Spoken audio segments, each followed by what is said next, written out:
செய்தி. தாவேக ஆட்சி அமைக்க விடுதலை சிறுத்தைகள் கட்சி நிபந்தனையற்ற ஆதரவு அளிக்க முடிவெடுத்துள்ளதாக தகவல் வெளியாகியுள்ளது. அண்மை செய்தியாக பார்த்து கொண்டிருக்கிறோம்.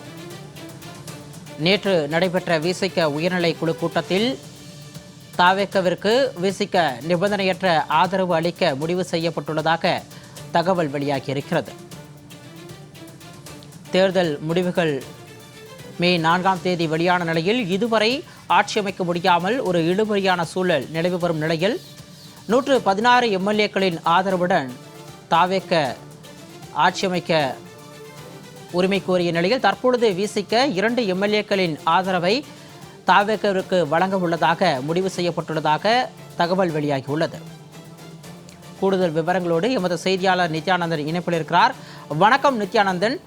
தாவேக நடந்து முடிந்த சட்டமன்ற தேர்தலில் 108 இடங்களில் வெற்றி பெற்ற போதிலும் தற்பொழுது 116 எம்எல்ஏக்களுடன் ஆதரவுடன் ஆட்சி அமைக்க உரிமை கோரிய நிலையில் இதுவரை ஆட்சி அமைக்காமல் இழுபறி நீடித்து வரக்கூடிய நிலையில் இன்று மாலை 4 மணிக்கு விசிக தனது நிலைப்பாட்டை அறிவிக்க உள்ளதாக தகவல் வெளியான நிலையில் இது தொடர்பான விரிவான விவரங்களை பதிவு செய்யலாம். தமிழக வெற்றிக் கழகம் ஆட்சி அமைப்பதற்கான அந்த சூழல் அனைத்தும் ஒருங்கிணைந்து வந்திருக்கிறது. விடுதலை சிறுத்தைகள் கட்சியினரும் தற்பொழுது அந்த 2 தொகுதிகளுக்கான ஆதரவை வழங்கியிருப்பதாக தகவல் வெளியாகிறது. அதிகாரப்பூர்வமாக விடுதலை சிறுத்தைகள் கட்சியுடைய தலைவர் திருமாவளவன் அறிவிப்பார் என கட்சியினர் ஒருபுறம் கூறி வரக்கூடிய சூழலில் அவர் தமிழக வெற்றிக் கழகத்திற்கான அந்த கடிதத்தை தற்போது வழங்கியிருப்பதாகவும் கூடுதல் தகவல் என்பது கிடைக்கப்பட்டிருக்கிறது. ஆகவே நேற்று வரை பெரும்பான்மை கிடைக்காமல் இருந்த சூழலில் ஆளுநர் ஆட்சி அமைப்பதற்கு அழைக்காமல் இருந்தார். இந்த நிலையில் விடுதலை சிறுத்தைகளும் ஆதரவு கொடுத்திருக்கிறார்கள். ஆகவே 118 தொகுதிகளுக்கு விஜய்க்கு ஆதரவு கிடைத்திருக்கிறது. ஆகவே தமிழக வெற்றிக் கழகம் அடுத்ததாக தமிழ்நாட்டில் ஆட்சி அமைப்பதற்கான அனைத்து சூழல்களும் ஒருங்கிணைந்து வந்திருக்கிறது.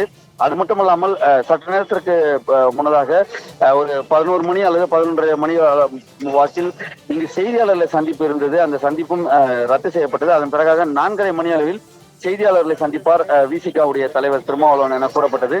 அதற்காக செய்தியாளர்கள் எல்லாம் காத்திருக்கக்கூடிய ஒரு சூழலும் இருக்கிறது. அந்த செய்தியாளர் சந்திப்பில் அதிகாரப்பூர்வமான அறிவிப்பு என்பது வர இருக்கிறது. ஆகவே அதில் அதிகாரப்பூர்வமாக விடுதலை சிறுத்தைகள் கட்சியுடைய தலைவர் திருமாவளவன் அறிவிப்பார் என கூறப்பட்டிருக்கிறது. இருந்த போதிலும்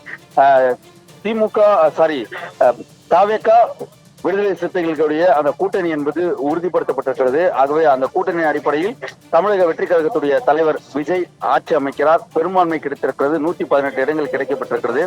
அதன் பிறகாக வடபழனியில் இருக்கக்கூடிய விடுதலை சிறுத்தைகள் கட்சி அலுவலகத்திற்கு தமிழக வெற்றிக் கழக தலைவர் ஆளுநர் மாளிகைக்கு சென்று அந்த கடிதத்தை கொடுத்ததுக்கு பிறகாக இங்கு திருமாவளவனை சந்தித்து வாழ்த்து பெறுவார்கள் என கூறப்பட்ட சூழலில் கூடுதல் போலீஸ் பாதுகாப்பு என்பது தற்பொழுது வடபழனியில் இருக்கக்கூடிய விடுதலை சிறுத்தைகள் கட்சி அலுவலகத்திற்கு போடப்பட்டு வருகிறது.